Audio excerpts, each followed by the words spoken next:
বিংশ শতকের শ্রেষ্ঠ মুজাদ্দিদ আল্লামা সৈয়দ আবুদুল্লাহ মওদুদী রাহমাতুল্লাহ আলাইহি তিনি এক জায়গায় লিখেছেন, স্বৈরাচারীরা তার পতনের সমস্ত ছিদ্র বন্ধ করে, কিন্তু একটা ছিদ্র বন্ধ করতে পারে না, মনের ভুলে সে ছিদ্রটা থেকেই যায়, যেই ছিদ্র দিয়ে আসলে তার পতনটা হবে।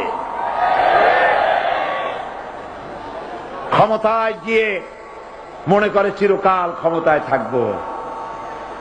ভারতের প্রধানমন্ত্রী পণ্ডিত জওয়াহরলাল নেহেরু রাঁচি পাগলাগারদে গিয়েছেন, মেন্টাল হসপিটাল। পাগলেরা নেহেরুকে দেখে আশ্চর্য হয়ে গেছে, এত সুন্দর মানুষ, মাথায় কিস্তি টুপি, গায়ে শেরওয়ানি, মুসলমানি ড্রেসই আলাদা, যদিও তিনি হিন্দু ছিলেন, পরেছেন মুসলমানি ড্রেস। শেরওয়ানি কাদের পোশাক? কাদের পোশাক? হাতে ছড়ি নিয়ে হাঁটা, স্টাইল করে, সুন্দর পাজামা, সুন্দর টুপি, সুন্দর সাজসজ্জা করে, মুসলমানদের ড্রেস। এই ড্রেস পরে তিনি গিয়েছেন, সবসময় যে ড্রেস তিনি পরতেন। পাগলেরা জিজ্ঞেস করছে, তুমি কে গো? উনি বলছেন, আমারে চেনো নাই? আমি ভারতের প্রধানমন্ত্রী পণ্ডিত জওয়াহরলাল নেহেরু। পাগলেরা বলছে, ও সেই কথা। আমরাও যখন এই হসপিটালে আসছিলাম, এই তোমার মতো লম্বা লম্বা কথা আমরাও বলছি, থাকো আমাদের সাথে কিছুদিন, তোমার মাথাও ঠান্ডা হয়ে যাবে। ক্ষমতায় যারা থাকে, ক্ষমতার মোহে চতুর্দিকে অন্ধকার দেখে, মনে করে আমার পতন আর হবে না। কিন্তু তোমাকে বুঝিবে যে গোকুলে বাড়ি শেষে। গাড়ির চাকা সব সময় উপরে থাকে না, গাড়ির চাকা সব সময় উপরে থাকলে গাড়ি তো চলবেই না। গাড়ির চাকা ঘোরে বলেই তো গাড়ি চলে। সুতরাং এই উপরে, তোমার চাকা উপরে এখন আছে বলে, তোমার দলের চাকা উপরে আছে বলে যারা মানুষের উপরে জুলুম করছো, আলেমদেরকে ধরতেছো, মুসল্লিদেরকে ধরে ধরে জেলে ঢুকাচ্ছ, সময় আসবে এমন ইন্দুরের গর্ত অপমানা ফেলাবার জন্য।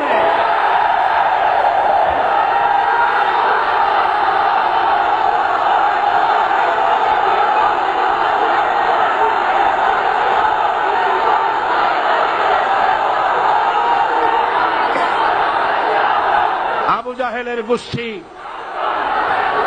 আবু জাহেলের গোষ্ঠী মনে করেছে সোজা আঙ্গুলে ঘি যখন উঠল না, আঙ্গুল বাঁকা করতে হবে।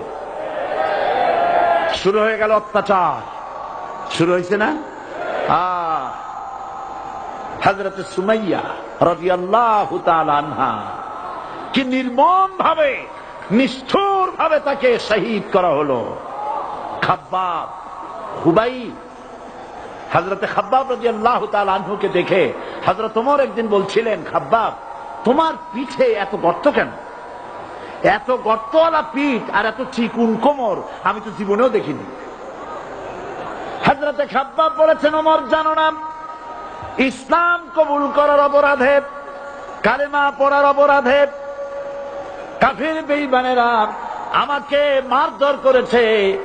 যখন আমি তাদের মারে কালেমা ছাড়ি নাই, তখন আগুন জ্বালায়া আগুনের আংটার উপরে, আংটা আগুনের উপরে আমাকে ঠিক করে শোয়ায়া, আমি যেন নড়াচড়া করতে না পারি সেজন্য আমার বুকের উপরে পাথর চাপা দিয়া রেখেছে।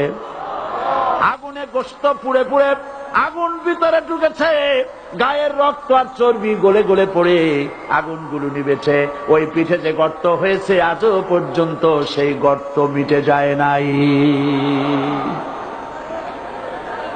হযরত খাব্বাব রাদিয়াল্লাহু তাআলা আনহু বলছেন, বুখারী শরীফে হাদিসে ভাবে এসেছে, ওয়ান খাব্বাব বিন আরিফ রাদিয়াল্লাহু তাআলা আনহু আন্নাহু قال شكونا إلى رسول الله صلى الله عليه وسلم وهو متوسد بردة له في ظل الكعبة। আমি গেলাম রাসূলুল্লাহর কাছে, যে দেখি হুজুর বাইতুল্লাহ শরীফের ছায়ায় আরাম ফরমাচ্ছেন। আমি কাছে গিয়ে বললাম, আলা তাস্তানসিরু লানা আলা তাদউ লানা ইয়া রাসূলুল্লাহ। হে রাসূল, আপনি কি আমাদের জন্য দোয়া করবেন না? আপনি কি আমাদের জন্য আল্লাহর কাছে সাহায্য প্রার্থনা করবেন না? মার খেয়ে খেয়ে তো শেষ হয়ে গেল। শুনতেছেন আপনারা? আল্লাহর নবী উঠে বসলেন, বললেন, খাব্বাব শোনো, তোমাদের আগে যারা এই পৃথিবীতে এসেছিলেন দ্বীনের দাওয়াত দেওয়ার জন্য, সমকালীন রাষ্ট্র শক্তি তাদেরকে ধরত, ফায়ুখাজুর রাজুলু ফায়ুহফারু লাহু ফিল আরদ, তার জন্য তারে ধরে নিয়া মাটির মধ্যে গর্ত করত, ফায়ুজআলু ফিহা, এরপরে সেই গর্তের ভিতরে তাকে কোমর পর্যন্ত গেড়ে দিত।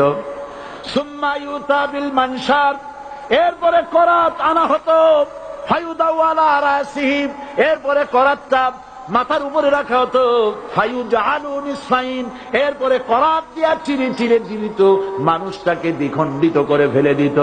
মা ইয়াসুদ্দুহু যালিকা আন দীনি, এত কষ্ট দেওয়ার পরেও, এত জুলুম করার পরেও দ্বীনের দায়ীদেরকে এক চুল পরিমাণ আল্লাহর রাস্তা থেকে তারা সরাই দিতে পারে নাই। ওয়াল্লাহি, ও খাব্বাব, আমি আমার আল্লাহর নামে কসম করি। ও মুসলমান, কে কসম করতেছে? আল্লাহ রাসূল। আমি আমার আল্লাহর নামে কসম করি, ওয়াল্লাহি লা ইউতাম্মান্নাল্লাহু হাদাল আমর হাত্তা ইয়াসির রাকিবু মিন সানা ইলা হাযরামাউত। সেদিন বেশি দূরে নয়, ইয়েমেনের রাজধানী সানা থেকে শুরু করে সৌদি আরবের হাযরামাউত পর্যন্ত হাজার হাজার মাইল, এই দীর্ঘ পথে যুবতী নারী তার সৌন্দর্যের পশ্চা নিয়া, আর ধনাঢ্য ব্যক্তিরা, সওদাগরেরা তাদের টাকা পয়সা নিয়া একাকে নিয়ে অথবা দলবদ্ধ ভাবে মানুষেরা যাতায়াত করবে। লা ইয়াখাফু ইল্লাল্লাহ, মানুষের মনের মধ্যে কোনো ভয় থাকবে না। এমন একটা সময় আসবে, ওয়ালাকিন্নাকুম তাস্তাজিলুন, অথচ তোমরা বড্ড তাড়াহুড়ো করছো। তাড়াহুড়ো করো না, অপেক্ষা করো, ধৈর্য ধরো, মার খাও, জেলে যাও, শহীদ হও, আল্লাহর রাজ কায়েম হবেই হবে।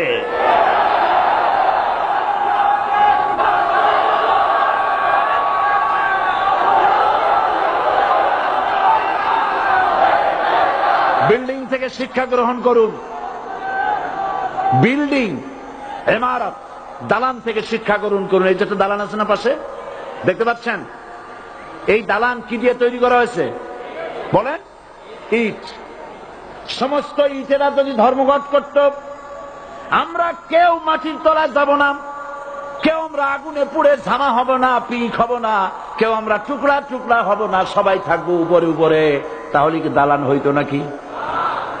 এই বিল্ডিং নির্মাণ করতে গিয়া ইটের যে স্যাক্রিফাইস, হাজার হাজার ইটকে পিক হতে হয়েছে, পুড়ে যেতে হয়েছে, খোয়া হতে হয়েছে, ভেঙে টুকরা টুকরা হয়ে 50 ফিট মাটির নিচে যেতে হয়েছে, তারপরে ইমারত গঠন হয়েছে, সুন্দর দালান তৈরি হয়েছে।